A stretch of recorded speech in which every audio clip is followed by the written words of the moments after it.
Muy buenas tardes a todos. Reciban como siempre un cordial saludo acá desde Providad. Les agradezco si me confirman algunos por ahí por medio del chat si me están escuchando en este momento. Por favor, ok, muchas gracias Gerald, muchas gracias Daniel, muchas gracias Jonathan. Ok, bueno, muy bien. Muchas gracias a todos. Antes de iniciar, decirles, porque algunos me están preguntando ahí, Sergio y algunos otros, sobre la tarea número 2, no la hemos terminado de revisar, entonces no se asusten, espero que mañana ya estén todas revisadas. Entonces, no se preocupen por eso, esperamos el día de mañana terminarlas de revisar. Es un poquito lento porque es una revisión bastante exhaustiva y son más de 70 tareas las que tenemos. Entonces, pero por ahí de mañana máximo el viernes estarán todas revisadas. Bueno, muchísimas gracias entonces. Por ahí algunos me pregunta Álvaro sobre un ejercicio de la tarea. Entonces, pues le agradezco si lo tramita a través del foro del curso. Ok.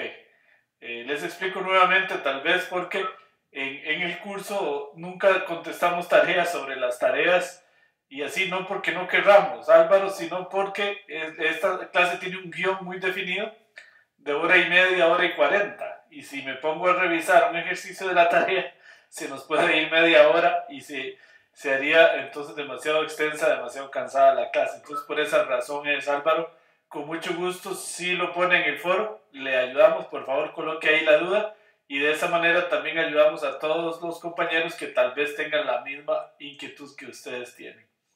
Ok, bueno, me pregunto por ahí, Sergio, si hay posibilidad de entregar la tarea con atraso. Sí, pero se le van rebajando puntos por día, ¿verdad? Como por ahí está la regla, creo que son 10 puntos diarios que va perdiendo conforme se va entregando la tarea tarde. Entonces no es que la tarea se bloquee ni nada, la pueden subir, pero cada día de atraso se van perdiendo 10 puntos. Esa es la regla que siempre aplicamos, Sergio. Bueno, salvo casos muy excepcionales de enfermedad o cosas así, pero por otras razones no hay posibilidades. Bueno, muchas gracias Álvaro. Bueno, entonces vamos a iniciar con la clase del día de hoy. El día de hoy se tratan dos temas sumamente importantes, que son la clasificación jerárquica y el método de K-medias. Ambos, la clasificación jerárquica, está orientada en el caso en el que tenemos más datos. Un ACP, como vimos hace 8 días, pues funciona bastante bien, es un método muy interesante, pero cuando uno tiene tablas muy grandes, de lo que se te tiende a ver es un manchón negro. Entonces, la solución ideal en la clasificación, en la segmentación, es la clasificación jerárquica. Ahora, la segmentación jerárquica funciona aproximadamente hasta los 6.000, 7.000 datos. Depende de cómo van evolucionando las computadoras, pero R soporta unos 6.000, 7.000 filas para hacer una clusterización jerárquica que vamos a ver hoy. Para más de 10.000, ya cuando estamos hablando de cientos de miles o millones de datos, hay que usar el método de K-medias. Por una razón que vamos a ver más adelante, es imposible hacer una clasificación jerárquica, por lo menos hoy día, para millones de datos. Y entonces se recurre al método de K-medias, que es el que se usa cuando se tienen muchísimos datos. Entonces, para efectos eh, de la clase de hoy, tenemos una novedad. Voy a cerrar por acá el video, y es que, digamos, hoy vamos a ver acá el método de clasificación jerárquica, que es el que estamos viendo en pantalla en este momento. Y el método de K-medias aparece en un video en el aula virtual. Voy a ir al aula virtual y les muestro acá.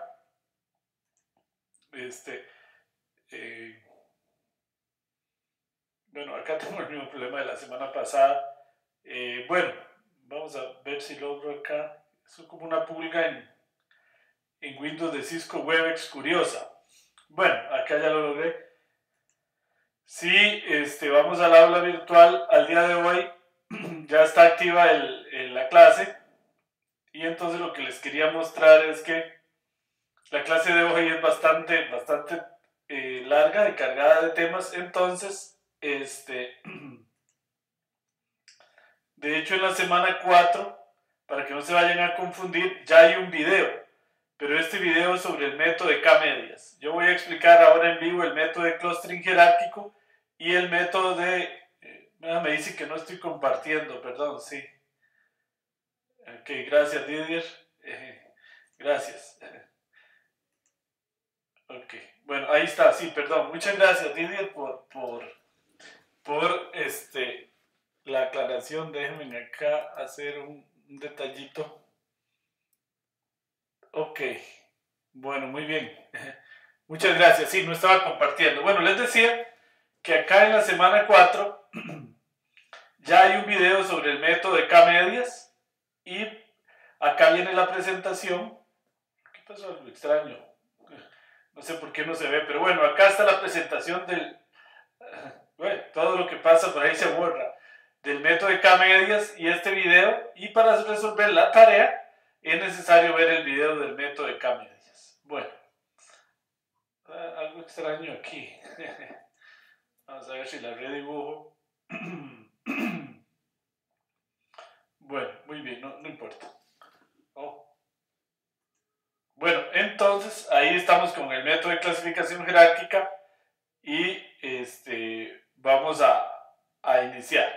Cualquier duda, pues con muchísimo gusto, como siempre, por favor, a través del chat del Cisco Webex, con mucho gusto, y entonces les vamos a contestar. Bueno, muy bien. Ok, vamos a tratar de tener, perdón, acá el chat activo. Ok, gracias Didier. Bueno, muy bien. Entonces la clasificación jerárquica, como les decía, es un método orientado a una cantidad mayor de datos. Aun cuando el ACP es uno de los métodos más hermosos que existen en esto, cuando uno tiene muchos datos, si bien es cierto, puede hacerse el cálculo, la interpretación se podría volver muy difícil porque termina uno viendo una mancha negra en la pantalla. La clasificación jerárquica entonces está orientada de tamaños medios, 5.000, 6.000, 7.000 datos como un máximo. Datos me refiero al número de filas. La clasificación jerárquica produce un dendrograma como ese que estamos viendo en pantalla, del cual se pueden deducir los clústeres. Vamos a explicar, algunos software lo hacen de manera horizontal como ese, R lo hace de manera más bien vertical. En general lo que estamos viendo son métodos de clasificación automática, que son métodos, una gran familia de métodos, dentro de los cuales está el ACP, la clasificación jerárquica, la clasificación piramidal, el método de las K-medias y muchos otros. El objetivo de la clasificación jerárquica es encontrar de manera automática grupos lo más homogéneos hacia adentro, lo más heterogéneos hacia afuera. Hoy vamos a estudiar métodos que solo funcionan para variables numéricas o cuantitativas. ¿Okay? Para variables cualitativas, los métodos que vamos a ver hoy no funcionan porque se requieren de cálculos de distancias. Y los que trae factor minor, todos son orientados a variables numéricas. En el curso de métodos avanzados vamos a estudiar cómo hacer clustering cuando las variables son categóricas. Muy bien. La idea entonces en general del clustering y de los métodos de clasificación es encontrar acá, como estamos viendo en esta pantalla, clúster o como se dice en español, conglomerados o segmentos que tengan la característica de ser lo más homogéneos al interno, lo más unidos, lo más cohesivos y lo más distanciados entre ellos. Es decir, que estas distancias entre los segmentos sean lo más grandes posibles, pero que los elementos dentro del segmento del clúster sean lo más apelotados posibles, como decimos en Costa Rica, aunque esa palabra es mala en otros, en otros países, lo más cercanos posibles. Aquí a lo interno, lo más cercanos, y los segmentos los más separados posibles. A la vez, también la idea es identificar outliers para analizarlos por separado y luego quitarlos. Ese es el objetivo general de los métodos de clustering y en particular hoy vamos a estudiar el método de clasificación jerárquica o agrupación jerárquica y el método de K-medias que está en un video. Bueno, el objetivo principal, como les decía, es a partir de una tabla de datos como esta, que es la que hemos venido trabajando, objetos o individuos en las filas y variables en las columnas, todas numéricas, es construir un dendrograma. Y a partir del dendrograma poder obtener los grupos, los segmentos, los clústeres. Okay. Entonces este dendrograma se ve como este. Entonces el objetivo es transformar nuestra tabla de datos en un dendrograma en la que podamos ver el clúster. A esto es lo que se le conoce como clasificación jerárquica, agrupación jerárquica. Sí, más o menos esos son los nombres. Bueno, voy a explicarles acá. Supongamos en este plano que tenemos dos variables nada más. Entonces yo puedo ver los individuos en un plano. La idea del método es bastante sencilla e intuitiva de entender. Bueno, la idea es ir uniendo 2 a 2 los elementos más cercanos y así sucesivamente hasta que se unan todos. Vean, por ejemplo en este plano, si suponemos que vamos a usar distancias euclidias, es decir, que se mide la distancia como con 1 metro, los dos individuos más cercanos son A y B, como se ve en ese momento. Los siguientes dos individuos más cercanos son D y E, como estamos viendo en este momento. Ok, ahora tengo un problema aquí muy interesante y es que yo tengo que unir B con este conjunto o con este otro conjunto. Y ahí viene algo que vamos a explicar más adelante y es cómo se mide la distancia entre un elemento y un conjunto. Ok, entonces ahí intuitivamente yo veo claramente que B está más cerca del conjunto A y C que del conjunto D y E. Pero hay que definir cómo se calcula esa distancia. Por ejemplo, esa distancia podría ser una distancia acá al centro. Perdón que me quedó dobladísimo. Podría ser una distancia al centro, donde claramente se ve que está más cerca de AC que de BD. Podría ser una distancia todos contra todos, algo B contra A, B contra C y promedio. B contra D y B contra E y promedio. Y así calculo la distancia de un individuo a un conjunto. Ahora bien, voy a salir aquí para que me borre eso. Ok, bueno. Entonces, como les decía, ahí, bueno, entonces B está claramente más cerca de A y C. Y ese es el tercer clúster que formo, A, B, C. Finalmente hay un gran clúster, digámoslo así, que une todo. Y entonces esa es la manera como se va haciendo el clustering jerárquico. Visto con un dendrograma, sería de la siguiente manera. Observen que A y C fueron los primeros que se unieron. Este dendrograma, el eje Y, este eje Y que estamos viendo acá, es entonces la distancia a la que se unen. Por ejemplo, esto quiere decir aquí que A y C se unieron a una distancia de un poquito más de 1. Bueno, entonces le agradecemos ahí a alguien que tiene el micrófono encendido que por favor lo apague. Bueno, gracias, ahí ya me lo apagaron. Bueno, luego se unió D y E.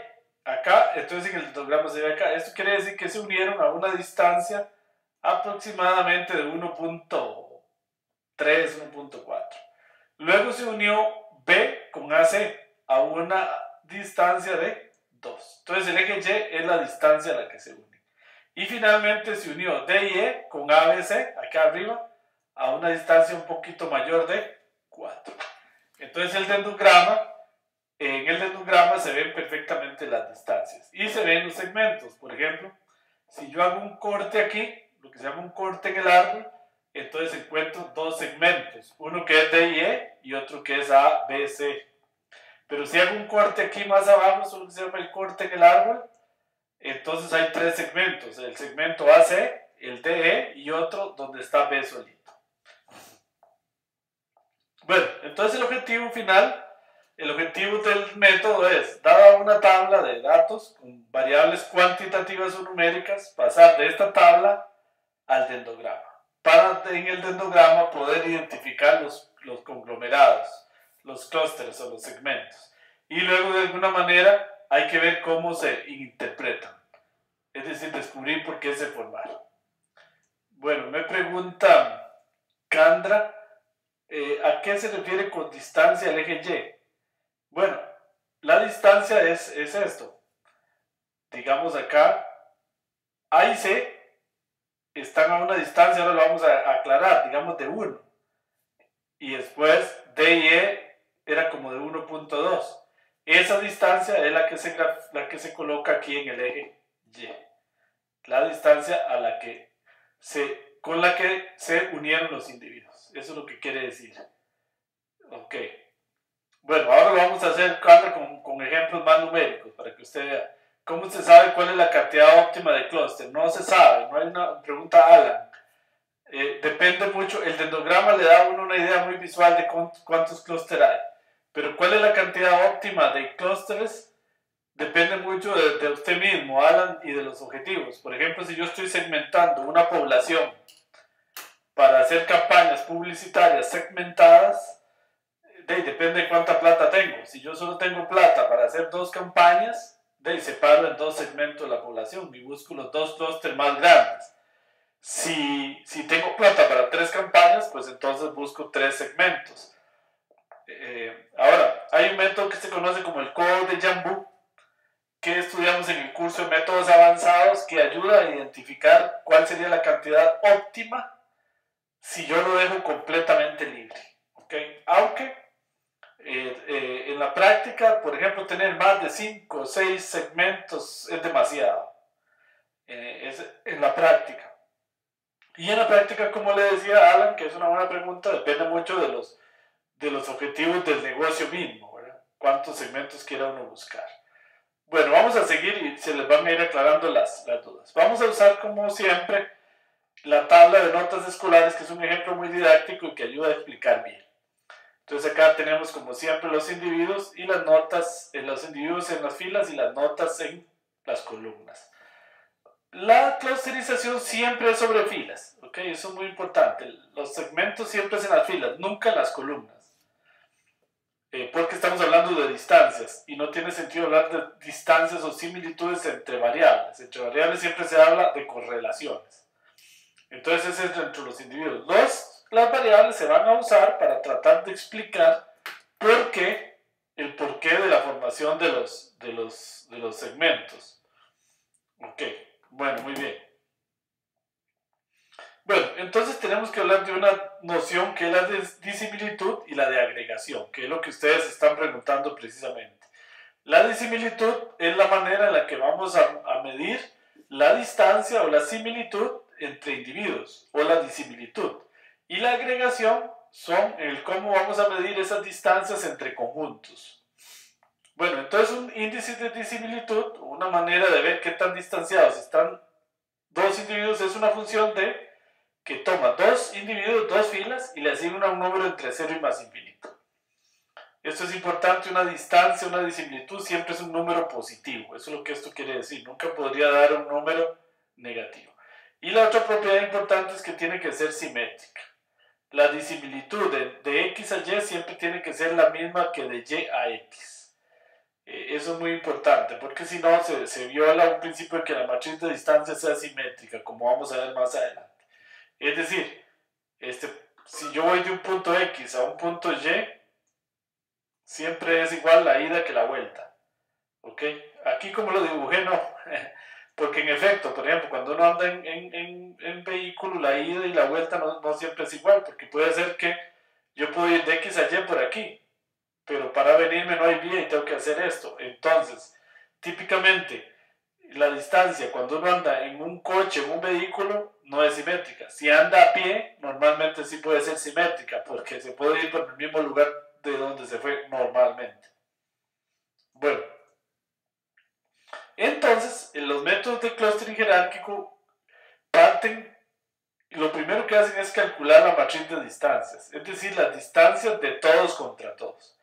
Aquí estamos viendo las distancias de todos los individuos contra todos los individuos. Vean que esta queda de 10 por 10 porque teníamos 10 filas. En la diagonal siempre irán ceros, porque la distancia de un individuo a sí mismo es 0.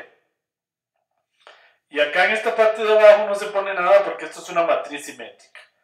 Digamos, acá esta es la distancia de Pedro a Lucía, que será la misma que de Lucía a Pedro. Entonces este número acá sería igual a este, entonces por eso no se pone.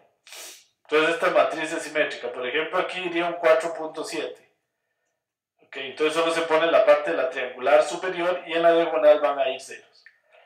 Ahora, ¿cómo se calcula esta distancia? En este caso se calcula usando distancias euclidias. Que si recuerdan de los cursos de álgebra lineal, pues es la resta de las entradas del vector elevado al cuadrado, se suman y se toma raíz. Les voy a explicar un poco más acá. Por ejemplo, acá, la distancia entre Lucía y Pedro. ¿Cómo se calcula? ¿De dónde sale este punto 25? Este punto 25 es 7 menos 7, 5, que es punto 5 al cuadrado, me da punto 25. ¿De dónde sale este? Sería 6.5 menos 9.4 elevado al cuadrado. Así, esta es 9.2 menos 7.3 elevado al cuadrado. Este 2.6, 2.56 es 8,6 menos 7, que es 1.6 al cuadrado, da 2,56. Esta última se ve muy fácil. 8 menos 7 es 1, elevado al cuadrado es 1. ¿Y cómo sale este número? Sería este, más este, más este, más este, más todos esos, y después a ese resultado se le toma raíz cuadrada. Y esa es la distancia. ¿Okay? Y así se hacen las distancias de todos contra todos. Son 10 por 10. Me queda una matriz de 10 por 10, que sería esta que está aquí, en la que están las distancias de todos contra todos. ¿Para qué se hace eso? Porque yo quiero ir uniendo a aquellos que estén más cerca. Y entonces para eso se calcula la matriz de distancias. En el aula virtual pueden ver este archivo, ahí está, ejemplo, estudiantes CJXLSX, donde yo calculo esta matriz a pie, una por una, todas contra todas. Bueno, le agradecemos ahí a alguien que tiene el micrófono abierto, si no los puede cerrar. Bueno, muy bien. No tenemos preguntas. No. Bueno, entonces el método arranca calculando las distancias de todos contra todos. Algunas veces la distancia se pondera aquí por la varianza. Esto para evitar, esto es muy bueno hacerlo cuando hay efectos de escalas. Por ejemplo, que en las notas escolares todas las notas están de 0 a 10. Pero supongamos que, por ejemplo, esta viene de 0 a 100. Entonces eso tiene un efecto muy malo en los cálculos y hace que la clasificación se eche completamente a perder. Porque aquí entonces ya quedaría 10 al cuadrado, que sería 100. Y entonces este número hace que se eche a perder esta distancia. Entonces, para eliminar los efectos de escalas, cuando yo tengo distintas escalas, uno puede hacer esto, que es ponderar las restas al cuadrado por la desviación estándar. Entonces así todos lo unifico. Ok, eso se usa mucho. Otra es estandarizar la tabla de datos. O otra es mejor poner todo en la misma escala si es posible. No siempre es posible. Bueno, por ahí tengo alguna pregunta, me dice Álvaro. Entre la correlación más positiva, la distancia entre dos variables son menores. No, Álvaro, entre variables no se habla de distancias. Eso es muy importante, esa pregunta que usted me hace. Es incorrecto hablar de distancia entre variables. Entre variables se habla de correlaciones, no de distancias. De distancias se habla entre individuos, entre filas. Entonces, si yo tengo dos filas, sí tiene sentido hablar si son similares, si están cerca o están largo. Cuando yo tengo dos variables, hablo de correlación.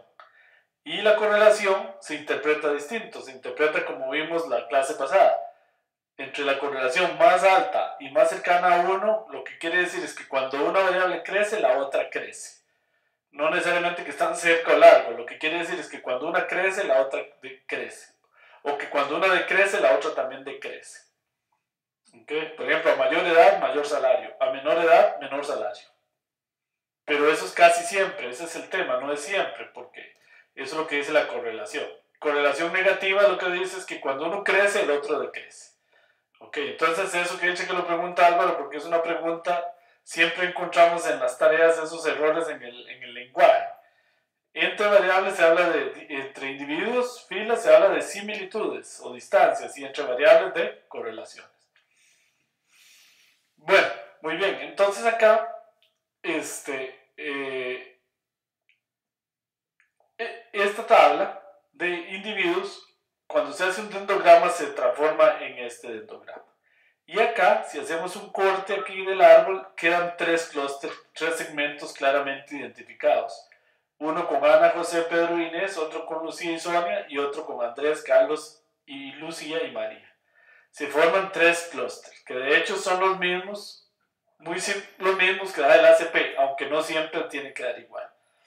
Bueno, entonces vamos a explicar cuál es el algoritmo que forma a partir de los datos el dendrograma. Ya vimos que se parte de la matriz de distancias. Y voy a tratar de explicarles, no es tan simple, pónganle mucha atención, el cómo. Porque en nuestros cursos de probabilidad no nos conformamos con usar software, no son cursos de usar software, son cursos de entender el método para usar apropiadamente el método. Porque es muy común ver gente usando cajas negras y haciendo cosas y no se da cuenta que ni siquiera los datos son adecuados.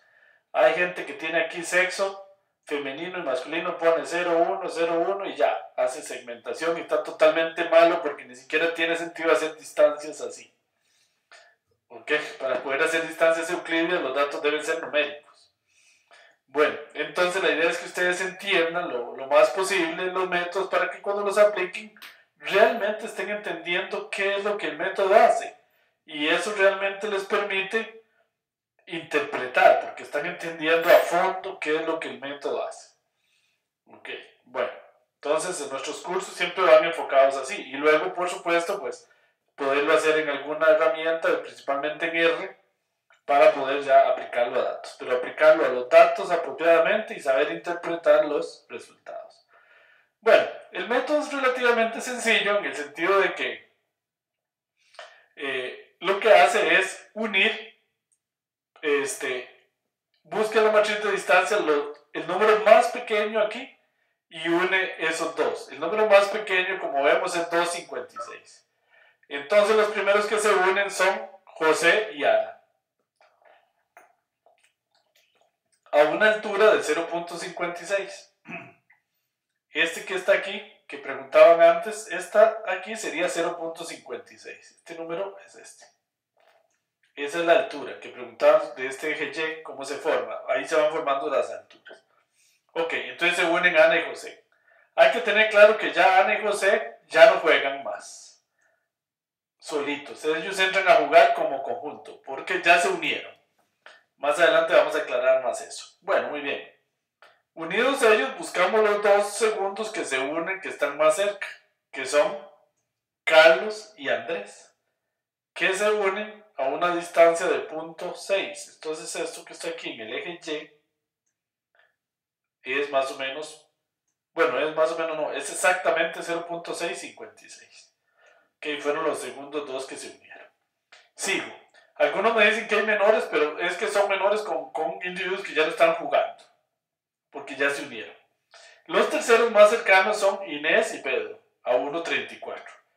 Entonces Inés y Pedro aquí se unen como a 1.34. ¿Ok? Ahí está. Bueno, y entonces esos son los terceros. Luego así seguimos. Los cuartos que se unen son María y Lucía, a una altura de 1.39. Serían estos dos. Y esta altura acá es más o menos 1.39. Ok, ¿seguimos? Luego se unen Sonia y Luis a una altura de 1.89. Ahí está. Ok, muy bien. Ahora, este ejemplo es engañoso, que siempre se unieron en parejitas. Podría ser que un individuo se una primero a un conjunto que a una pareja, pero eso lo vamos a explicar más adelante. Ahora el problema que sí tengo acá es que ya se unieron todos y ya no tengo individuos sueltos.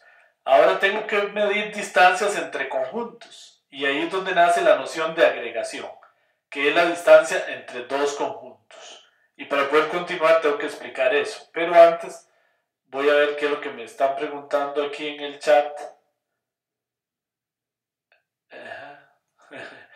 Bueno, va muy bien. Bueno, Didier me pregunta, digamos que otra pareja da .57 y otra .55. Los de .56, ¿en cuál grupo irán? No entiendo la pregunta de Didier. Se unen los que están a .55. Los que están más cerca, o sea, se van uniendo de dos en dos conjuntos, no tres al mismo tiempo. Me dice Didier, tan cerca, imagino que quedan en el mismo clúster, pero supongamos que hay varios y que dos quedan a distancia similar a otro. No sé si es posible. Bueno, lo cierto que eso que usted dice sí es cierto. Conforme, entre más cerca esté, es muy probable que queden en el mismo clúster. Ya cuando se termine el dendrograma. Me dice Emiliano, profe, si hay un número impar de individuos, ¿va a sobrar uno? Sí, buena pregunta. Y eso más adelante, digamos que aquí estaba Juan. Entonces sí, puede ser que este se una así. No es que sobra, se va a unir a un clúster él solo contra un conjunto. Y ahora más adelante vamos a ver eso. No sobra ninguno, Emiliano. Sí, muy buena pregunta. Ahora vamos a explicar eso. Bueno, antes de ir a eso, entonces, como les decía, ocupo la noción de agregación. Una agregación es una manera de medir distancias entre conjuntos. Y se denota con delta. Y se usa la delta de AB porque, en mayúscula porque estos son conjuntos, no son individuos. Una función de agregación es una función que agrega dos conjuntos y le asigna un número que también siempre va a ir entre 0 y más infinito. ¿Okay? Porque no puede ser negativo. Y tiene que tener esta característica. La agregación de un conjunto a sí misma tiene que ser 0. Depende de cómo la defina, podría ser que no, pero tiene que ser 0, si no, no. Y la agregación también debe ser simétrica. La agregación de un conjunto a otro debe ser igual que del otro al otro. O sea, la agregación de A a B debe ser igual a la agregación de B a A. Y hay muchas maneras de medir agregaciones o distancias entre conjuntos. Y de hecho R permite escoger la que uno quiere. Y dependiendo de eso, el árbol binario va a dar distinto, el dendrograma. ¿Cuál es mejor? Es otro gran tema. Bueno, está la unión del salto, la distancia del salto mínimo, o single linkage, como se dice en inglés, que es calcular la distancia entre los dos más cercanos. Cojo el más cercano, dos elementos, uno en cada conjunto, de manera que sea, y esta sería la distancia mínima. Luego, otra manera podría ser, bueno, aquí está la distancia mínima entre tres segmentos. Otra manera podría ser la distancia máxima, más bien. Podríamos usar el complete linkage, que es la distancia máxima entre dos conjuntos. Otra que podría hacerse, que es el salto promedio, que sería como lo ideal, que se llama el average linkage, que es calcular las distancias de todos contra todos y luego hacer un promedio. Esa es otra manera de hacerlo. El problema es que es muy cara computacionalmente. Luego está la agregación de Ward, que es la que más se usa. Se calcula el centro de gravedad de este clúster, de este conjunto, el centro de gravedad de este conjunto, y se calcula esa distancia. Y se hace ponderado. Esto quiere decir que es ponderado, es decir, le da más peso a la clase más grande. Ok.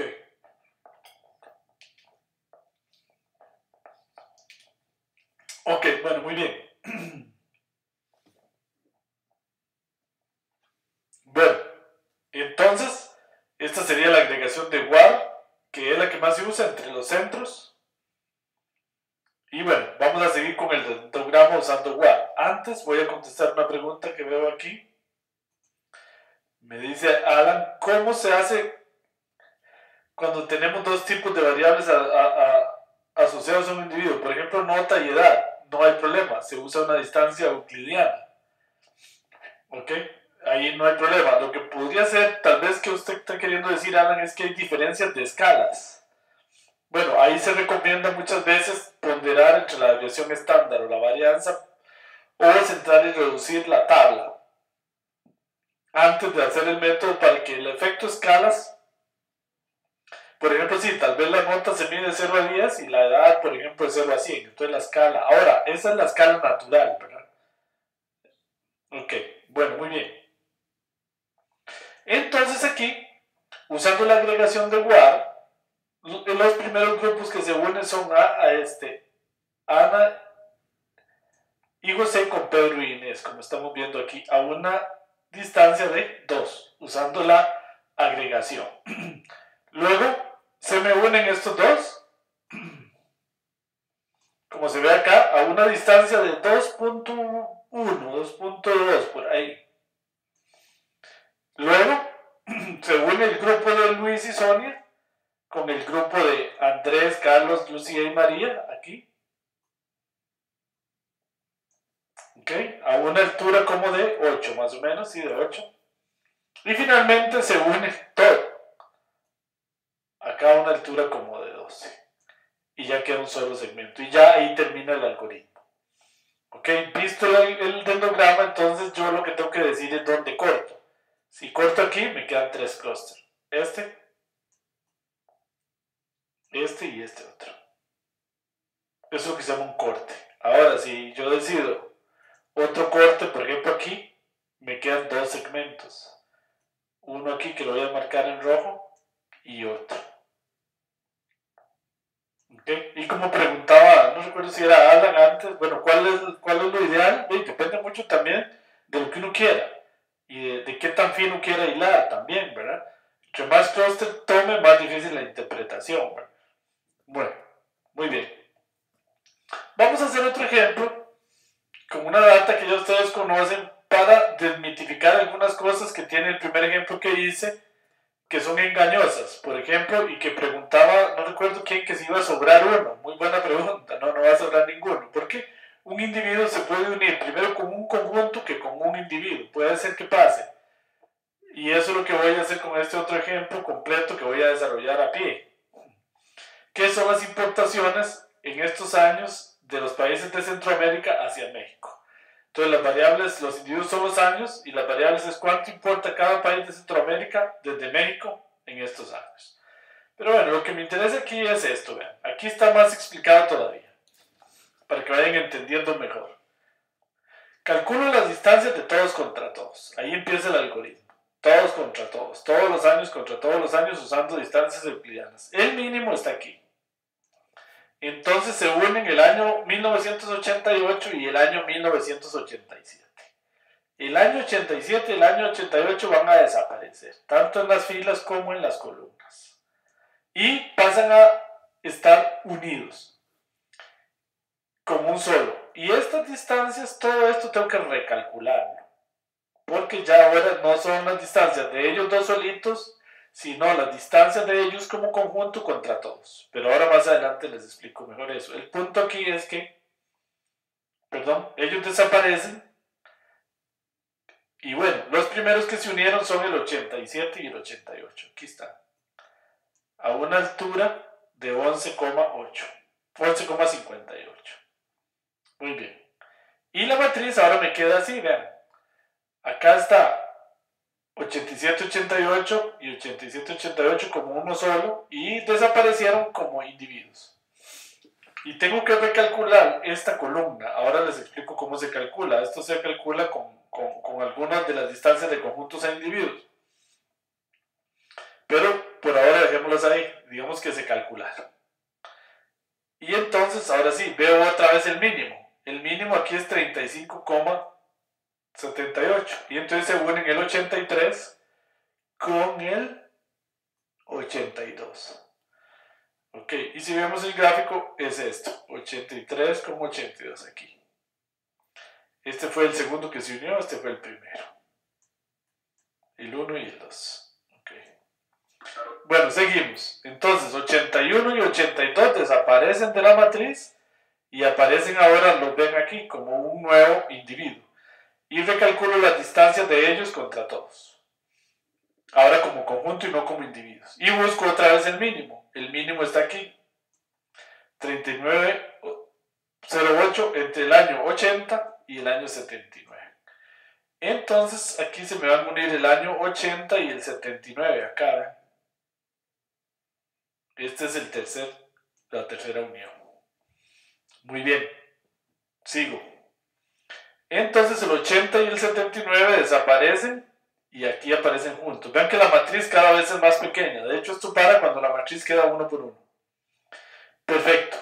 Ahora observen que el mínimo está aquí, 49,96. Y vean que el mínimo ahora se alcanza entre 87 y 88 como conjunto contra el 86. Y entonces aquí pasa algo que alguno de ustedes preguntaba, ¿eh? A pesar de que estos años todavía no se han unido con nadie, el 81, el 84 ni el 86, este 86 prefirió unirse con este conjunto que con el 85, con el 84 o con el 81. Entonces se formó este segmento. Lo vamos a ver acá. Bueno. El 86 se unió con el 87-88. ¿Ven? Un individuo con un conjunto. Y todavía no habían individuos que no se habían unido con nadie. Eso es lo que quiero que quede claro en este ejemplo. Luego sigo y entonces ahora tengo un conjunto de 3. Tengo que recalcular las distancias de él contra todos y vuelvo a buscar el mínimo. Acá está el mínimo. Entonces ahora se va a unir 82, 83 con 81. Y se me forma este grupo. 83, 82 con 81. Ven que 84, 85 se unieron después solitos.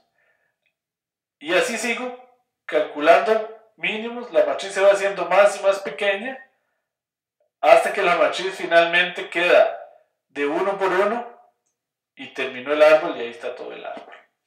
Pero lo que quería explicarles es que, por ejemplo, aquí algunos individuos, por ejemplo, el 86 se unió primero con el 87-88 y se unió un individuo contra un grupo antes que, por ejemplo, se hubiera formado esto.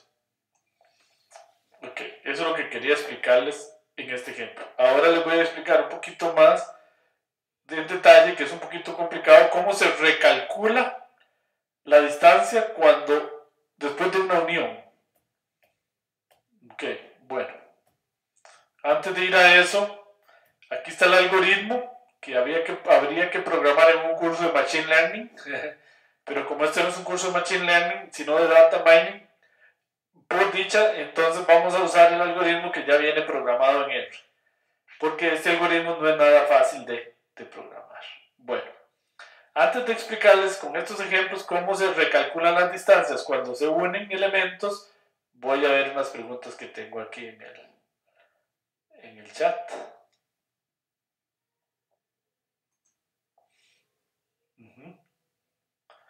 Vamos a ver qué me dicen. Y entonces Emiliano, que fue el que me preguntó si va a sobrar uno, ahí le queda explicado por qué nunca sobra uno. Me dice Alan, ¿cómo se hace cuando tenemos dos tipos de variables? Ya lo había visto. Me pregunta Mauricio, una consulta. Antes de realizar el dendrograma, ¿es preferible identificar y eliminar atípicos? Sí, Mauricio. De hecho, eso siempre. Antes de hacer cualquier análisis, no solo un dendrograma, sino de series de tiempo, de ACP, de lo que sea, es bueno eliminar atípicos antes. Muchas veces no lo hacemos, nosotros mismos a veces no lo hacemos y después decimos no estamos aplicando lo que enseñamos.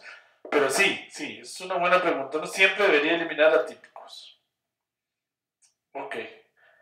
Bueno, me dice Ronald, si hacemos un corte en alguna de las variables, no se ha unido a otra que fuera de los segmentos. No entiendo muy bien, Ronald, por qué uno no corta las variables. Uno corta el dendrograma. El corte es en el dendrograma para encontrar los segmentos. No está cortando en las variables. Seguro no lo estoy entendiendo bien. Queda fuera de los segmentos. ¿No?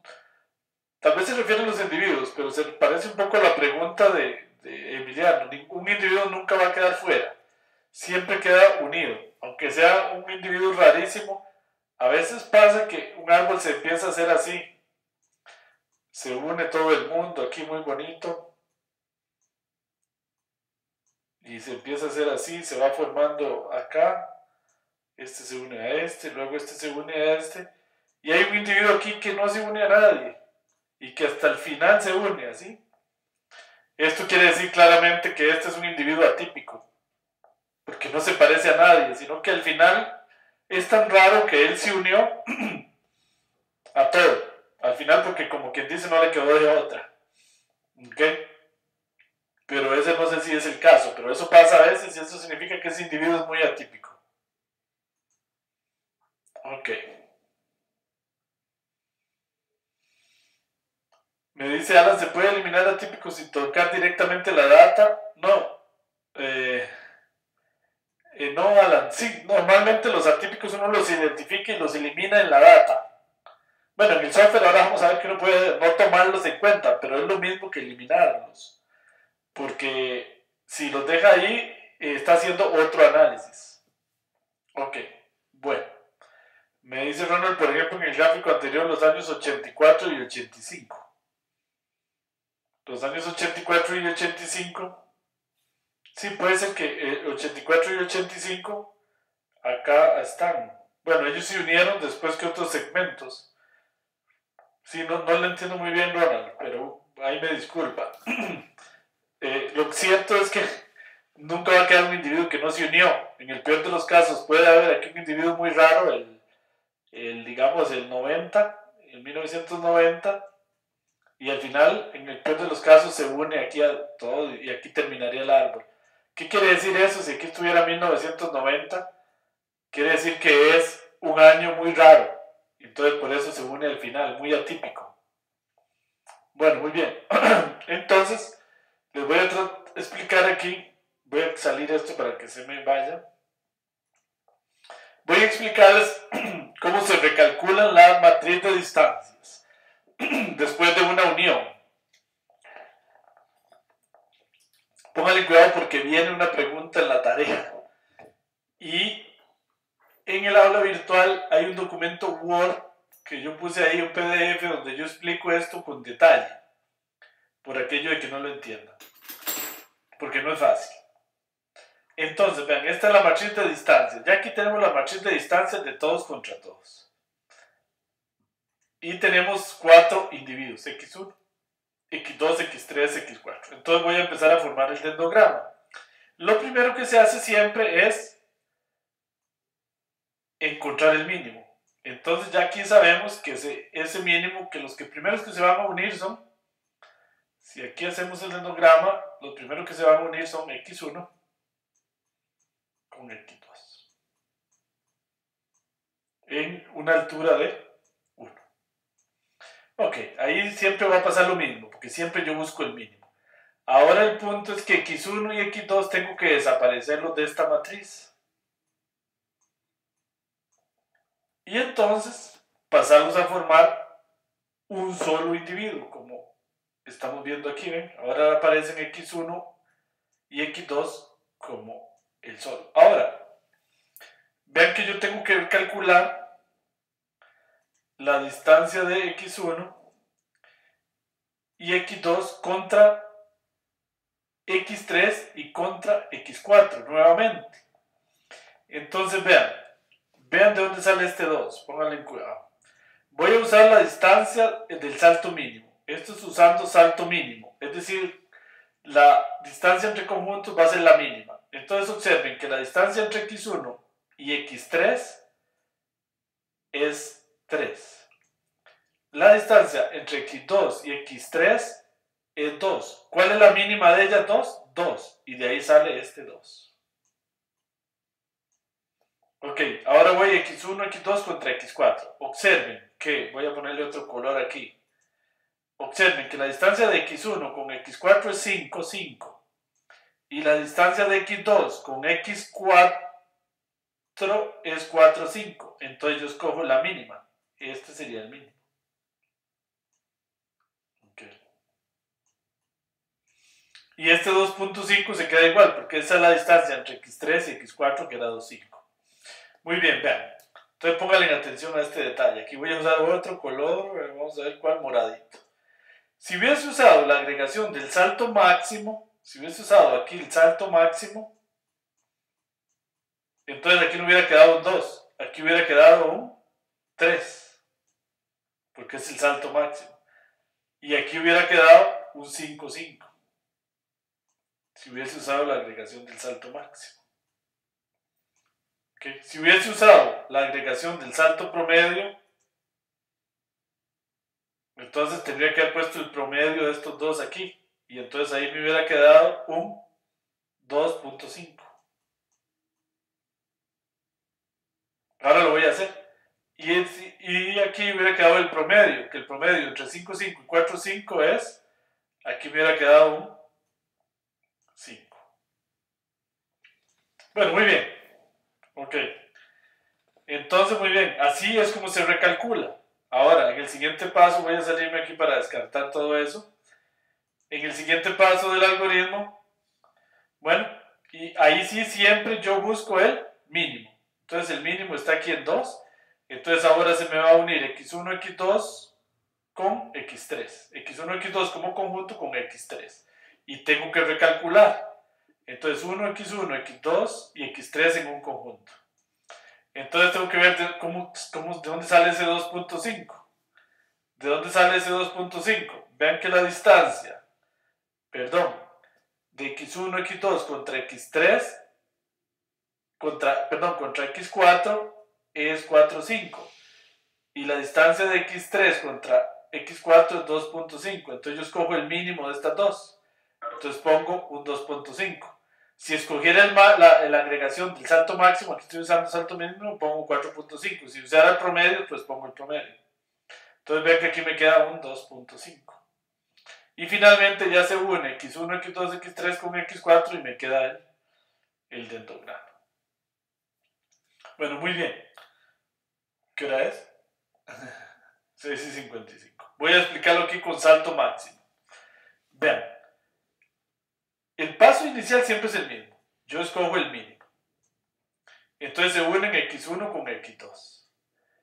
Y entonces tengo que calcular la distancia de x1, recalcular la distancia de x1, x2 versus x3. Entonces ahí tengo que hacer el máximo de esto. ¿Por qué? Porque es el máximo de x1, x2, de x1 contra x3 es 3 y de x2 contra x3 es 2. Entonces el máximo de estos dos me da 3. Luego tengo que recalcular la distancia de x1, x2 contra x4. Entonces también cojo la máxima acá. Entonces me da 5.5. Y este queda igual porque ese es x3 contra x4. Ok, muy bien. En el siguiente paso del algoritmo, el mínimo está aquí. Entonces yo uso 1, x3, x4. ¿Ven? Aquí está x3, x4 se unen. ¿Cómo sale este 5.5? Este 5.5 es el máximo entre estos dos. Pues que sería la máxima distancia que había entre x1 y x2 contra x4 versus x3 contra x4. La máxima es 5.5. Y ahí me queda el dendograma. Si uso salto máximo, vean que es distinto. Si uso salto máximo, así uso salto mínimo. ¿Cuál es mejor? Depende de las inercias interclases, que es algo que se explica en el video. Ahora, ¿qué pasa si uso? Esta es muy interesante. Si uso promedios. Es muy importante porque son promedios ponderados, vean. Pónganle atención a este. Ahí viene explicado en un documento que yo puse en el aula virtual. Bueno, el mínimo es siempre aquí el 1. Entonces 1, x1, x2 contra x1, x2 y tengo que recalcular las distancias. ¿De dónde sale este 2.5? Pues sería el promedio de estos dos. Ese es el promedio. ¿Verdad? ¿De dónde sale este 5? Es el promedio de estos dos. Muy bien. Listo. Ahora pasa algo que es muy curioso y que puede pasar. Vean que hay un empate para buscar el mínimo. Aquí hay dos 2.5. El algoritmo normalmente encuentra el primero que escoge el primero que se encontró. Entonces dice que el mínimo es entre x1 y x2 como conjuntos versus x3. Entonces una x1, x2, x3. Ok, póngale mucho cuidado de dónde sale este 4,16. Porque es un promedio ponderado. Porque observen que si yo hago el promedio, aquí tengo que hacer la distancia, el promedio de la distancia x1, x2 contra x4, que era 5. Voy a ponerlo en otro color. 5 y 2.5, pero si yo hago el promedio de estos dos, no me da 4.16. ¿Okay? Porque de hecho el promedio de 5 con 2.5, 5 más 2.5, igual dividido entre 2, me da 3.75. Entonces, ¿por qué no da aquí 3.75? Si le da 3.75 está mal. Es porque el promedio es ponderado. ¿Okay? El promedio aquí tiene que ser en realidad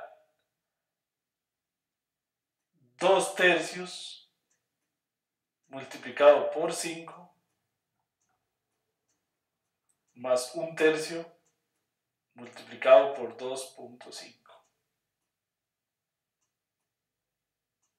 Ese promedio ponderado sí me da 4.16. ¿Por qué este multiplicado por 2? Porque la distancia de 5 con x4 es la distancia del conjunto x1, x2 contra x4, que son dos elementos, 2 de 3. Y esta distancia 2.5 es la de x3 contra x4, que es 1 de 3. Entonces es lo que se llama un promedio ponderado. Ok, bueno, ahí se las dejo. Yo sé que está complicadísimo eso, pero ahí les dejo el video para que lo repasen. Y en el aula virtual yo hice un documento un poquito más detallado donde está la explicación. Bueno, muy bien. Y ahí queda el dendrograma. Vamos a ver si tienen alguna pregunta sobre esto, que es un poquito complicado, pero bueno, así es como funciona.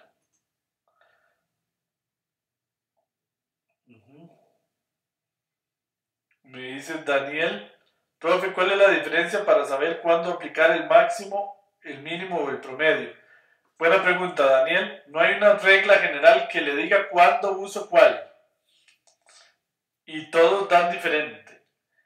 En el video del método de K-medias se explica lo que se llama la inercia intraclases y la inercia interclases. La inercia interclases e interclases lo que miden es esto. Cuando uno hace un clúster, uno lo que quiere es que los grupos sean lo más unidos aquí a lo interno. Eso se llama la inercia o la distancia interclases, a lo interno, no, intraclases, perdón, a lo interno. Entonces yo quiero que eso sea mínimo. Y quiero que la distancia interclases, o sea, entre los grupos, sea máxima. Entonces, ¿cuál es mejor de los tres? La que le minimice la inercia intraclases y le maximice la inercia interclases. Es decir, aquella que me produzca clúster lo más separados posibles y a lo interno lo más homogéneos posibles. Eso se puede calcular. Entonces yo puedo determinar después de hacer los tres cuál es mejor. Es decir, cuál me encontró una mejor segmentación. Eso se explica en el video donde está lo de K-medias, pero esa es la manera. No puedo decir que siempre es mejor mínimo, siempre es mejor máximo, siempre es mejor promedio, porque de ahí, entonces solo explicaría uno, no explicaría los otros. En la práctica, Daniel, la mayoría de gente usa el promedio. No necesariamente es lo mejor, ¿verdad? Pero es lo que más se usa y la gente lo usa y no sabe por qué. Ok, buena pregunta, Daniel. Bueno, muy bien. Acá está el dendrograma de las notas de escolares vistos verticalmente. R lo hace horizontalmente. R, aquí está el dendrograma, si yo lo corro en R, y se ven claramente tres segmentos. Segmento 1, Ana, José, Pedro e Inés. Segmento 2, Lucía y Sonia. Segmento 3, Andrés, Carlos, Luis y María. Si hago un corte aquí. Ahora bien, igual que en el ACP, la idea de todo esto es encontrar segmentos y luego explicar por qué se forman. En esto lo que se usa son los centros de gravedad para la interpretación, es decir, un vector de promedios. ¿Qué quiere decir el centro de gravedad del clúster 2? Que es el más fácil de explicar. Es el promedio, por ejemplo, vean, este 5,5 sale de hacer el promedio de 5, voy a usar otro color, es el promedio de 5 y 6. 6 más 5 dividido entre 2, 5.5. Es un vector de promedio, nada más. 6,5 más 6 dividido entre 2 me da 6,25. Y así.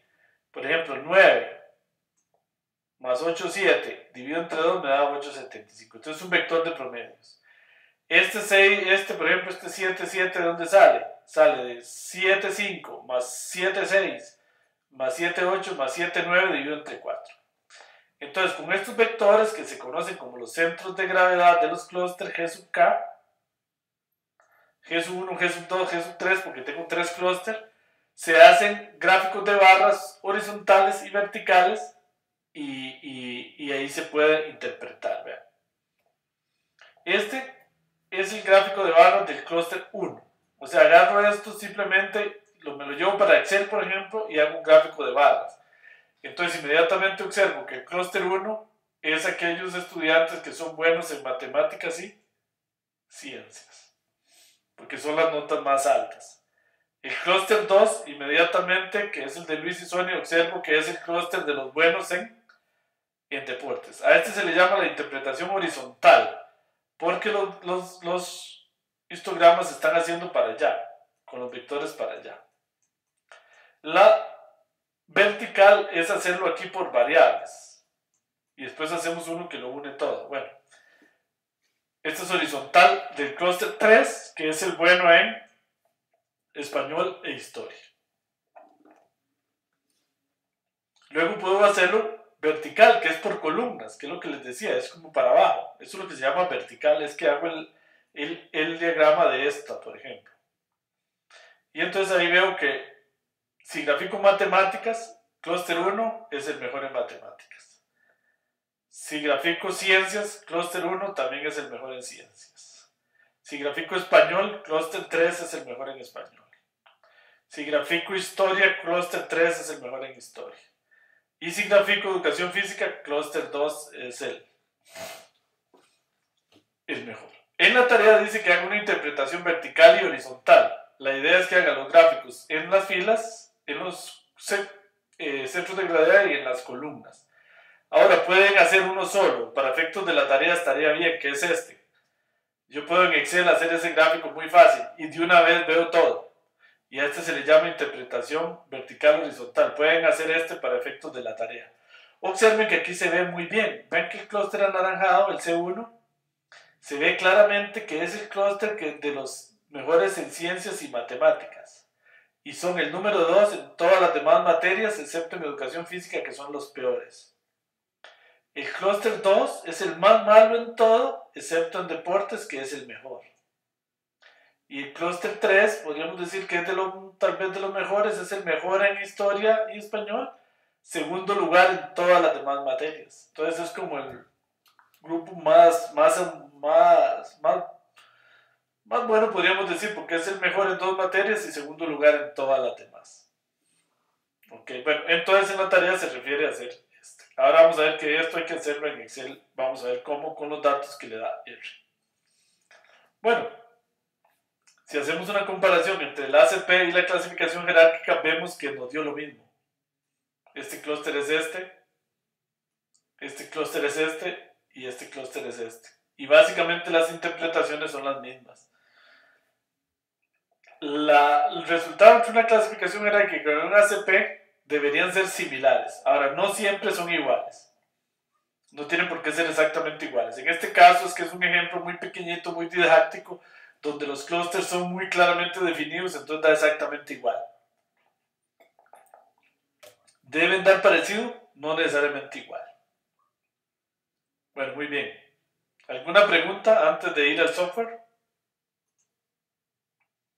Profesor, ¿cómo se vería e interpretaría un dendrograma con base de datos con 6.000 individuos? Bueno, no importa porque lo que importa no son tanto cuántos individuos son, sino cuántos clústeres. Entonces lo que podría ser complicado es interpretar muchos clústeres, no necesariamente muchos individuos.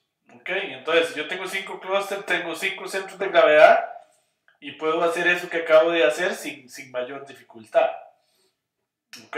Ahora tal vez al final corro un ejemplo un ejemplo grande para que ustedes lo vean, Keylor y compañeros. Bueno, entonces, acá bien explicado en detalle cómo se hace. Voy a ir a hacerlo directo al software con estos dos ejemplos. Voy a ir a hacerlo directo al software.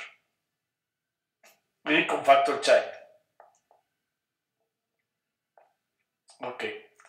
Y después vamos a ver cómo se hace clustering sobre las componentes. Bueno, vamos a ir a ver primero cómo se hace en R Commander. Ahí está explicado en detalle, lo voy a hacer de una vez aquí en vivo. Entonces, voy a hacer aquí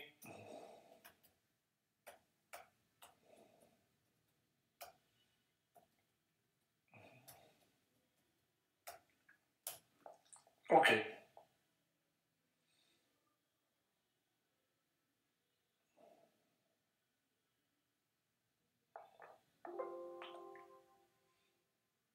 Ok, bueno, ahí está.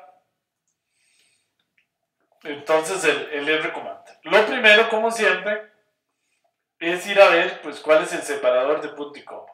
Digamos que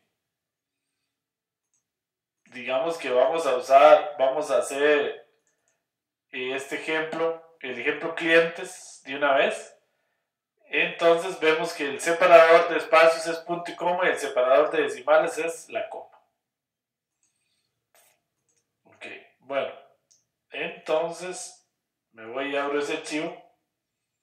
Le digo que hay row names, nombres de filas, nombres de columnas, el separador es punto y coma y el separador decimal de la coma. Le doy a aceptar y me voy a buscar al escritorio mejor mis datos.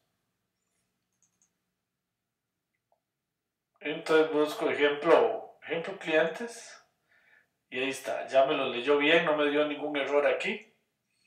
Y entonces para hacer el clustering jerárquico me voy acá a estadísticos, análisis dimensional, análisis de agrupación y acá está K-medias y agrupación jerárquica, que es lo que trata esta clase. Entonces le doy ahí en agrupación jerárquica, selecciono todas las variables, aquí puedo excluir variables y me voy a opciones. Vean que en opciones por defecto el programa usa agregación de Ward, que es la distancia entre los centros de gravedad para las distancias entre conjuntos, y distancia euclidia para el cálculo de la matriz inicial de distancias. Aquí puedo usar el enlace del salto mínimo, salto máximo, enlace de promedios, método de McQuitty, que no sé qué es, enlace de medianas y enlace de centroides, que es básicamente Ward. Y aquí le digo para que dibuje el dendrograma, lo dejo por defecto, le doy a aceptar, él me lo va a grabar en una variable que se llama hclos1, le doy a aceptar y ahí ya lo genero. Y el dendrograma debe haberme quedado aquí atrás, ven, ahí está mi dendrograma. Ok, ahí se ve con bastante claridad pues que tenemos como tres segmentos, ¿ah? Si yo hago un corte aquí, entonces me queda un segmento grande aquí, un segmento grande acá y otro segmento grande aquí. ¿Ok? Ese podría ser una manera de analizarlo. Ahí se ve. ¿Ok? Podría hacerlo en dos, pero es mejor. Si lo hago en dos no me queda muy bien porque me queda uno pequeñito y uno muy grande. Ok, bueno, entonces ahí está mi árbol. Puedo ir a ver entonces más cosas. Análisis dimensional, análisis de agrupación. Entonces, puedo hacerle este gráfico. Ven, me dice resumir agrupación jerárquica. Entonces, si le digo aquí, aquí selecciono el clúster y le digo cuántos clústeres voy a hacer. Digamos que le digo que 3, aquí 3. Y le doy a aplicar, aceptar. Y entonces me hace esto que se llama un biplot, que trata de dar una explicación de por qué se formaron los clústeres. Vean que aquí no aparecen los individuos. Esto es como un plano, un círculo de correlaciones juntos. Se le llama el biplot. Entonces acá, vamos a ver si logro sacar el lápiz. Acá, ven que aquí está el clúster 3, es el de mayor edad, y el que se ve poco aquí porque las variables me quedaron muy apelotadas. Acá está el clúster 2 y acá está el clúster 1. El clúster 1 es el que calificó todo muy bajo. En eso está dando parecido al ACP, porque las variables van para allá. El clúster 2 es como intermedio y el clúster 3 es los de mayor edad y los de mayor antigüedad. Ahora, esto es como una posible interpretación, pero para hacer una mejor interpretación, mejor nos vamos acá a la ventana de salida o de resultados y acá me quedan los 3 centros de gravedad de los clústeres. Y entonces con estos centros de gravedad lo que hay que hacer es darles aquí copy y llevárselos para Excel, copiarlos ahí y ahí hacer el gráfico.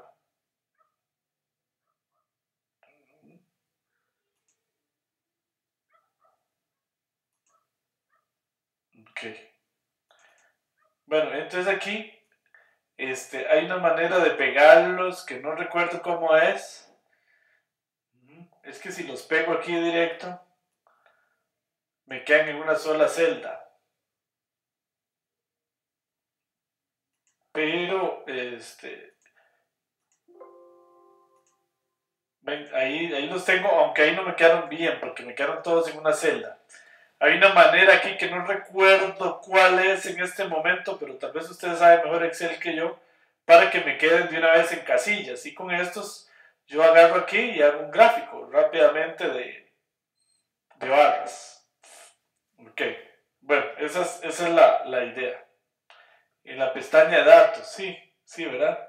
Por aquí en la pestaña de datos, y necesito importar datos. Ok, sí. Por aquí hay una manera donde yo los pego y me quedan de una vez en celdas. Ok, pero bueno, esa es básicamente la idea. Y aquí están bueno, aquí me lo traje mal porque este no se me vino. Pero bueno, la idea es, aquí no lo marqué bien seguro. ¿Por qué no se me vendría? Bueno, aquí me traigo los 3 centros. Y ahí hago el histograma para hacer la interpretación. Ok, otra cosa que puedo hacer es en estadísticos, ajustes, no, análisis dimensional, y dice análisis de agrupación, y dice agregar la agrupación jerárquica al conjunto de datos. Esto es muy importante porque al fin y al cabo ese es el objetivo final. Yo quiero saber cada individuo de la tabla en qué segmento quedó. Entonces yo le puedo dar aquí, le digo que con 3 clústeres, le doy a aceptar. Y si me voy a visualizar datos, pueden ustedes observar acá que en la última columna él me puso etiqueta de clúster. Entonces me dice que el individuo 1 que era Giselle pertenece al clúster 2, Francisco al clúster 2, Griselda en el clúster 3, Damaris en el clúster, perdón, Griselda en el clúster 2, Damaris en el clúster 3 y así sucesivamente. Ahí está a qué clúster pertenece cada individuo. Ok, muy bien. Muy bien, acá también lo puedo abrir para edición. Y acá hay una manera fácil, por ejemplo, de llevármelo a Excel. Lo copio acá también, si quieren. Y le digo aquí archivo una nueva hoja. Y ahí los puedo pegar. ¿Ven? Ahí me quedó en Excel.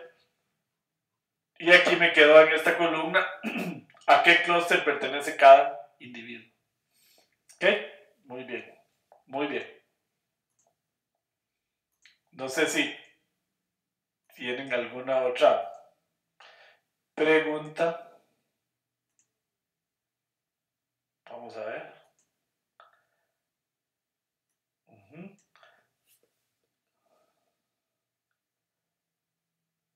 Me dice Alan, si hago una modificación en la data original, ¿se refleja automáticamente? No, no se refleja automáticamente, Alan. Tiene que volver a correrlo.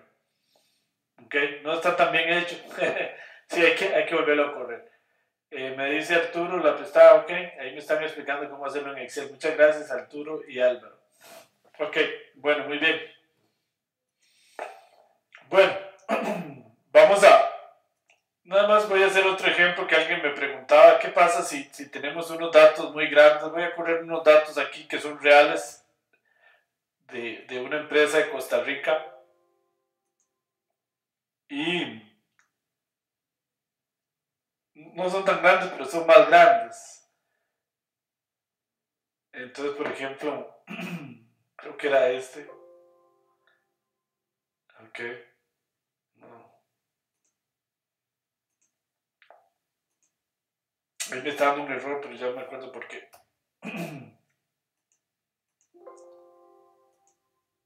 Entonces voy a ir aquí a datos.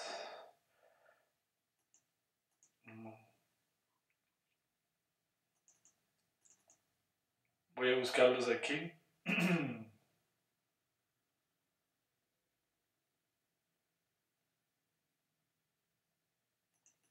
Creo que era ese, sí. Entonces, si me voy aquí, análisis dimensional, análisis de agrupación, agrupación jerárquica.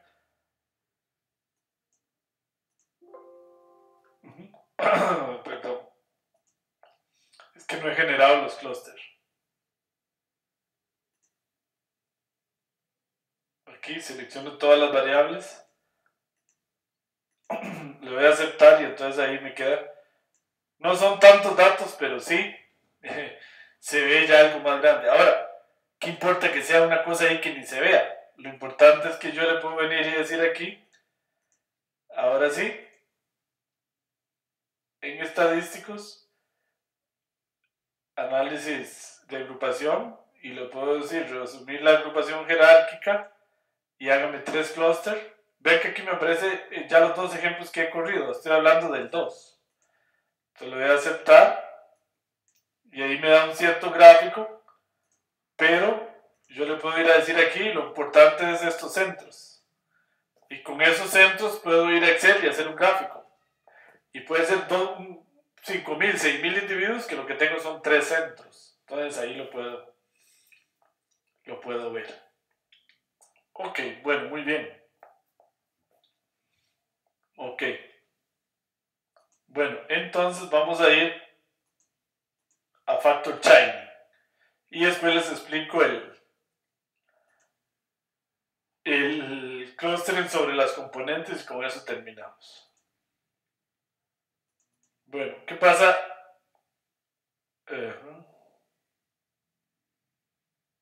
Factor Shiny. Ok, cargamos en RStudio este archivo que ya está en el aula virtual. Entonces nada más de modificarlo. ¿Qué es lo que tienen que hacer ustedes? Nada más. Bueno, primero que nada poner aquí la carpeta en la que ustedes tienen los datos. Pueden irlo corriendo paso a paso. Boom. Carguen el Factor Shiny. Si está instalado no hay problema. Ahora sí, aquí esta es vital. Leer datos. Aquí tienen que ponerle el nombre del archivo que ustedes tienen. Tienen que corregir el separador aquí al que ustedes tengan y el separador de decimales aquí. Header en true si la tabla de datos tiene nombres de variables y row names en uno si en la primera columna están los nombres de las filas. Entonces le doy run. Y aquí esta función HCPC es Hierarchical Clustering. Bueno, aquí lo estoy haciendo sobre las componentes principales. Entonces esto me hace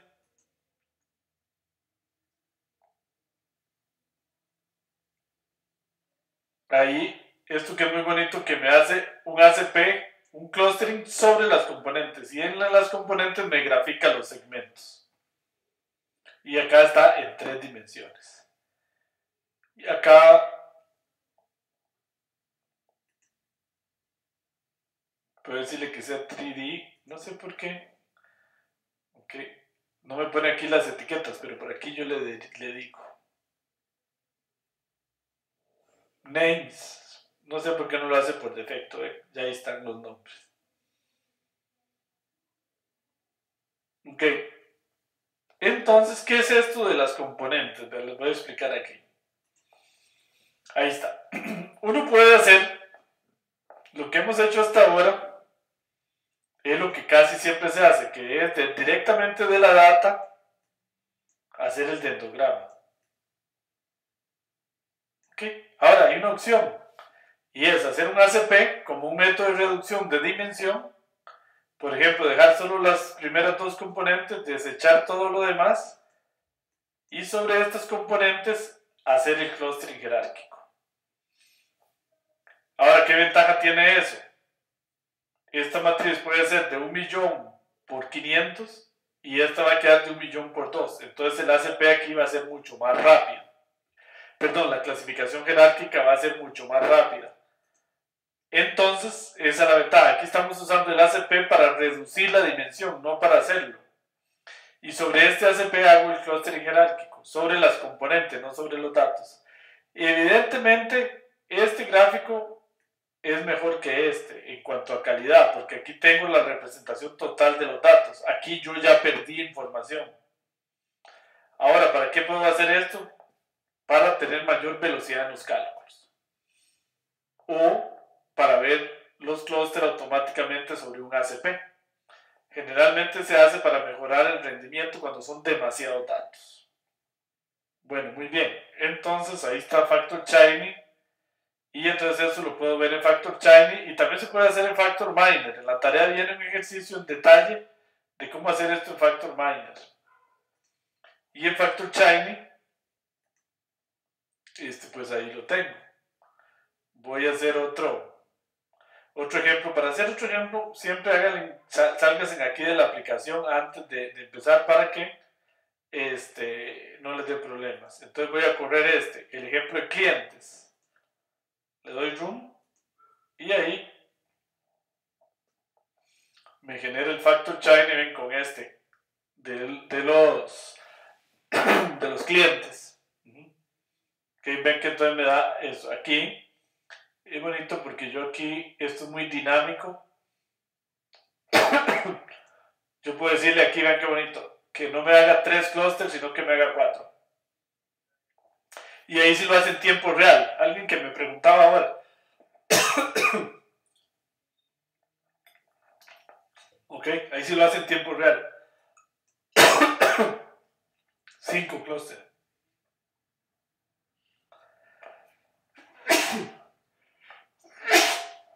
Ay, gracias. Acá puedo ver la consolidación. Puedo usar distancia de Manhattan en lugar de distancias euclidias.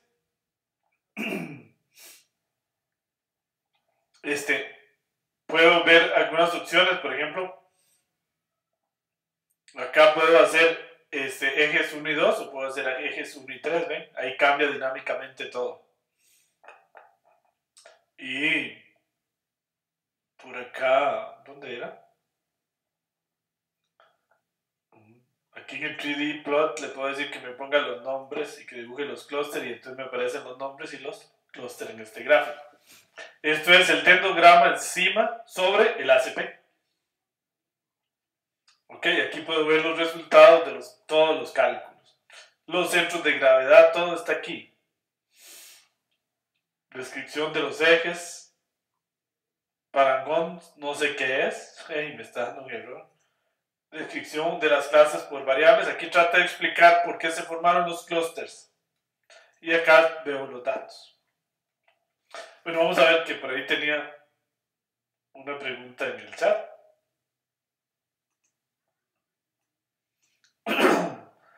Bueno. Me dice Gerald, dado que tanto Factor Miner como Factor Shiny generan los mismos resultados, ¿cómo decide cuál usar? ¿Hay alguna clave? No, Gerald, depende, ¿verdad? Sí, es una buena pregunta. Factor Shiny da exactamente los mismos resultados que Factor Miner. La única diferencia es que lo hace en web. Y entonces hay algunas cosas, digamos, gráficamente a veces es más bonito Factor Shiny y más fácil de hacer cambios como de los segmentos, por ejemplo. en tiempo real. Ahora, Factor Miner tiene más opciones y más cosas. Y puede, digamos, para salvar los resultados y todo es mejor Factor Miner. Ahora, si me pregunta qué es lo mejor de todo, es estar en la consola de R directamente. Que eso lo vamos a estudiar en el curso 3 de programación R y en el curso 4 de métodos avanzados. ¿Cómo hacer todo esto? Directamente desde la consola. Y cómo se puede hacer ahí mucho más cosas que aquí no se pueden hacer por la limitante de la interfaz. Ok. Pero en la práctica, pues ya puede usar el que mejor le sirva en su trabajo. Natalie me dice, profesor, ¿puede dar un ejemplo de interpretación con estos gráficos? No entiendo, Natalie, ¿a qué se refiere un ejemplo de interpretación? Como los gráficos de barras que hicimos antes. Pues sí, siempre habría que recurrir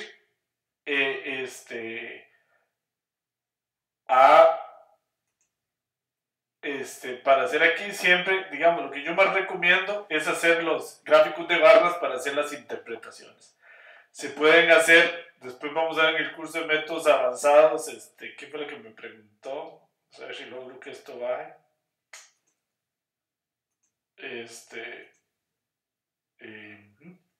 Bueno, se pueden hacer gráficos tipo radar, tipo araña, que son todavía mucho más bonitos y más fáciles para las interpretaciones. Entonces, bueno, si usted dice aquí en un ejemplo, lo que habría que hacer es irse acá y con los centros de gravedad, llevárselos a Excel y hacer los gráficos. Y entonces con esto yo puedo interpretar.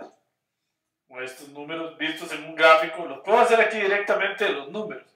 Pero sobre todo estos números que son tan grandes, a veces son difíciles de interpretar. Entonces mucho mejor en un gráfico. Bueno, muy bien. Entonces no sé si tienen alguna pregunta.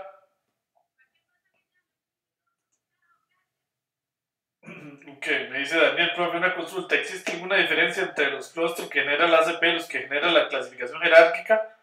Sí, como les decía antes, no tienen por qué dar iguales.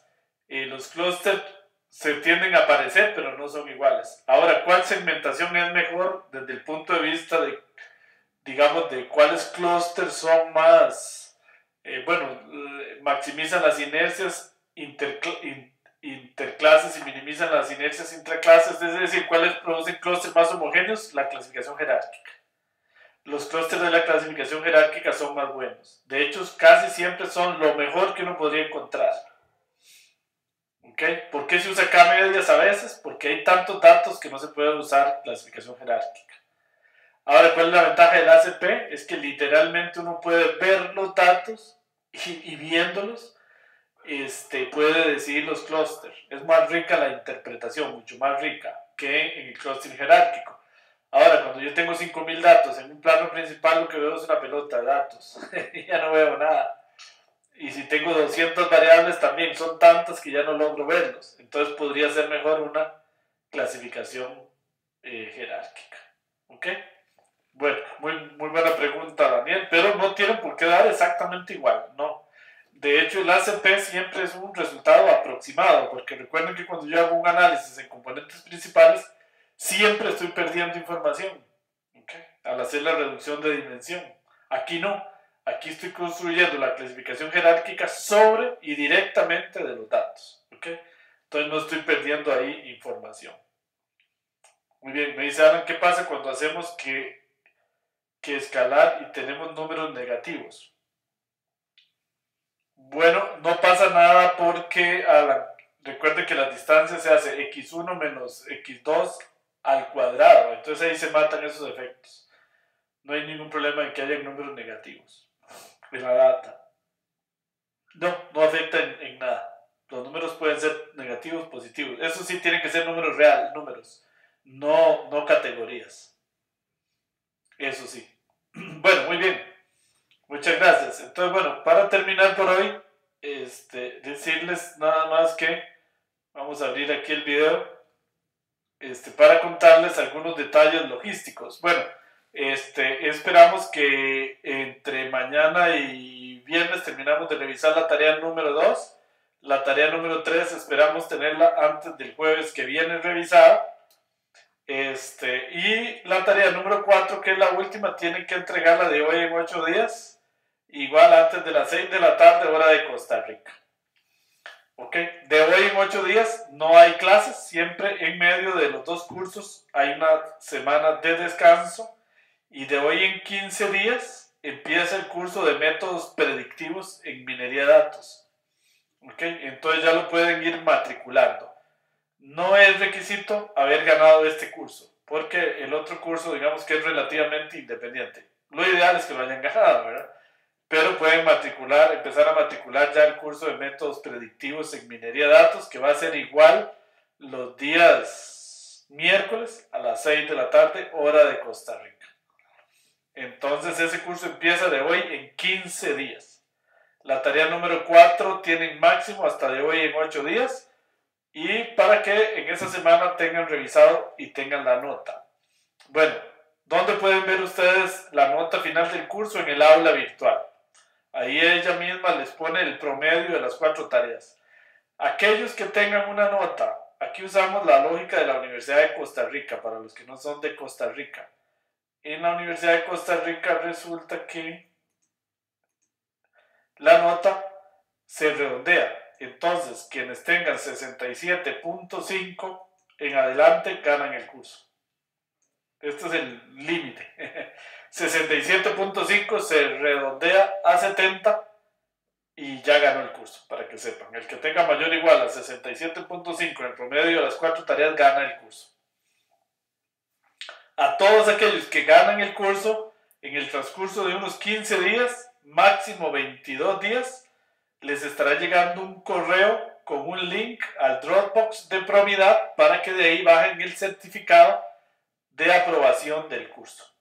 A los que no ganan el curso, pues desgraciadamente no les hacemos certificado. Entonces ahí van a poder bajar el certificado del primer curso. Si quieren certificados originales en papel y eso se pueden pedir, pero sí tienen un costo, ya por el costo del envío y todo eso. Al final, pues los que son extranjeros, sobre todo si quieren eso, vale la pena el puro final del certificado de experto. Ok, aquí les hacemos todos los trámites de apostillado y todo eso, si ustedes quieren. Sí tiene un costo, lógicamente, que es lo que no, ahí en eso no ganamos absolutamente nada, sino es el costo de hacerlo, nada más, de que nuestra abogada lo haga. Y se los envíe en un courier al país respectivo. Eso lo hemos hecho varias veces, y el costo que cobramos es realmente el costo de hacer el trámite más el costo de mandarlo en un courier al país respectivo. Acá en Costa Rica es más simple. Bueno, ese sería el detalle. De hoy en 8 días, de hoy en 15, entonces empieza el curso de métodos predictivos en minería de datos. En el curso de métodos predictivos en minería de datos vamos a estar trabajando el profesor César Vargas y mi persona. Las clases las va a impartir César, y yo le voy a estar apoyando en los foros y en los foros sobre todo. Y en la revisión de tareas va a estar Andrés Navarro o Diego Jiménez, no recuerdo, pero bueno, alguno de ellos. Y César da las clases y yo les voy a estar ayudando en las clases también y en los foros. El profesor César Vargas es profesor de la Escuela de Matemáticas de la Universidad de Costa Rica, es matemático, es actuario y estadístico, entonces ahí van a tener un excelente profesor, y yo también voy a estar ahí en las clases, van a ver, él no va a estar solo. Entonces eso empezaría de hoy en 15 días. No sé si tienen alguna pregunta adicional, perdón que me les vuelva acá, que estaba fuera de la otra pantalla. No sé si tienen alguna pregunta adicional. Si no, pues agradecerles muchísimo la participación en este curso, que ha sido excelente. Muy buenas preguntas, muy buenos comentarios. Yo sé que las tareas son largas, siempre se quejan, pero es la única manera de aprender. ¿Y por qué dicen a veces varios ejercicios? Es que solo se aprende haciendo varias veces, y todos los ejercicios tienen algo distinto, para que aprendan alguna interpretación, algún tipo de datos distintos. La idea es que pues cubra la mayor cantidad de posibilidades que hay en una tabla de datos y en un análisis. Bueno, vamos a ver si ¿Sí? ¿Alguna pregunta más por acá? Ujú. Ok, bueno, Daniel, ¿no? Bueno, muchas gracias a todos, muchas gracias María Jesús, muchas gracias Alan. Un gusto haberlos tenido acá. Este es un grupo grande de casi 80 personas de toda Iberoamérica. Entonces, espero haya sido de provecho. Como siempre, esta semana vamos a estar ahí atendiendo el foro en el aula virtual para aclarar dudas. Y las tareas, pues como les digo, esperamos tener la tarea número 2 mañana, la número 3 de hoy en 8 días y la número 4 2 o 3 días antes de que empiece el siguiente curso. Ahora les digo, no es requisito para matricular el siguiente curso haber ganado entonces pueden irlo matriculando aquellos que no tienen todo el programa experto. Los que tienen matriculado todo el programa experto no tienen que hacer nada. ¿Ok? Que dice que me acordé de decirles eso. Hay gente que matriculó todo el programa experto, no tienen que hacer nada. Esos automáticamente están en el aula virtual, todo automáticamente. No tienen que hacer nada por dicha, ningún trámite absoluto para seguir adelante. Bueno, entonces muy bien, muchísimas gracias, muy buenas noches, un gusto verlos y esperamos vernos de hoy en 15 días nuevamente aquí en línea desde Promidad. Muchas gracias, un saludo, hasta luego, muy buenas noches, muchas gracias a todos por los comentarios que hacen, gracias, muchas gracias.